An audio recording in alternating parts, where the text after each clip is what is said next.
जय हिंद साथियों। Bathinda military station में 4 जवानों के हत्यारे अभी कहाँ हैं? अभी तक वो फ्री क्यों घूम रहे हैं? और वो 9 कारतूस कहाँ गई? उनकी एक इंसास राइफल कहाँ गई? तो साथियों, आज बठिंडा मिलिट्री स्टेशन के कमांडर के ऊपर 9 बड़े सवाल हैं जो आज दागे गए हैं। उन जवान 9 के 9 सवालों के जवाब देना उनके गले की फांस बन गई है।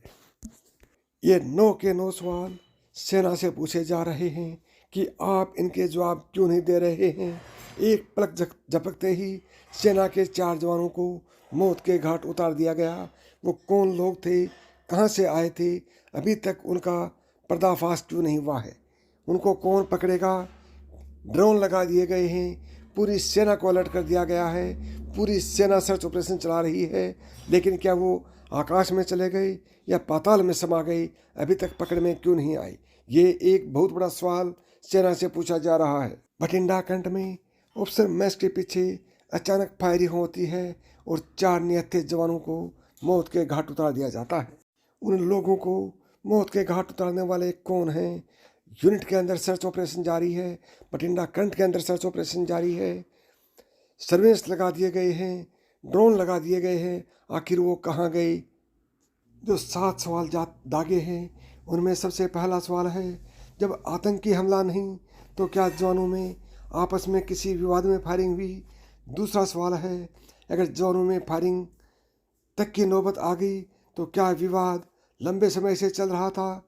तीसरा सवाल है, क्या 2 दिनों पहले गार्ड रूम से गायब हुई इंसास राइफल से ही फायरिंग हुई है? जबकि सेना और पुलिस ये बात बिल्कुल कह रहे हैं कि यहाँ अगर जवानों में फायरिंग तक की नौबत आ गई नहीं हुआ तो विवाद ये सेना लंबे समय से चल रहा था। वह विवाद बाहर क्यों नहीं आया?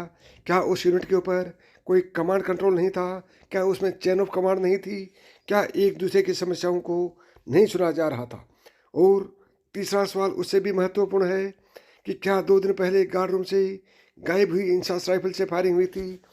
यदि हुई थी या नहीं हुई थी, उसके ऊपर अभी तक सेना कोई स्टेटमेंट क्यों नहीं दे रही है?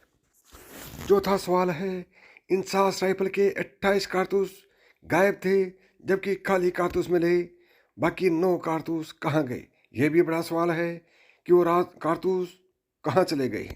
पांचवा सवाल है, क्या फायरिंग और गायब इंसास के साथ 28 कारतूस का आपस में कनेक्शन है? बिल्कुल सही है, कोई ना कोई कनेक्शन तो होगा ही होगा कि कितने कारतूस थे और कितने मिले हैं और बाकी कारतूस कहाँ गए। छठा सवाल है कि सेना के अधिकारी को मिलिट्री स्टेशन में चल रही संभावित तनाव की जानकारी थी? यदि जानकारी थी तो उसको सुलझाया क्यों नहीं गया? और जानकारी नहीं थी तो मिलिट्री कमांडर क्या कर रहे थे? क्या उनके पास कोई रिपोर्टिंग नहीं होती है? क्या कोई चैन सिस्टम नहीं है? क्या कमांड ऑफ चैन सिस्टम नहीं है? सातवां सवाल था, अगर हमलावर बाहर से मिलिट्री स्टेशन में दाखिल हुए तो क्या इससे भी बड़ी वारदात हो सकती थी? साथियों, बिल्कुल सही है, यदि अभी तक वारदात करने वाले हमलावर पकड़ में नहीं आए हैं, क्या वो फौजी थे, सिविलियन थे, किस रास्ते से आए, कहाँ गए, अभी भी इस बात का कोई पता नहीं चल रहा है, जबकि 36 घंटे से ऊपर का समय बीत चुका है। साथियों, सेना के अंदर कोई जमीनी विवाद नहीं होता है तो ड्यूटी का विवाद होता है, मामूली सा स्ट्रेस होता है, उसको क्यों नहीं सुलझाया गया समय रहते? यदि समय रहते सुलझा लिया जाता तो इतना बड़ा हादसा नहीं होता। तो साथियों, ये थे आज के बड़े सवाल जो सेना से पूछे जा रहे हैं और सेना के ऊपर गंभीर सवाल उठ रहा है कि इन सब बातों के जवाब सेना क्यों नहीं दे रही है। साथियों, आज की वीडियो में मुझे आपका कमेंट चाहिए कि ये क्या चल रहा है? क्या कोई बड़ा खेल खेला गया?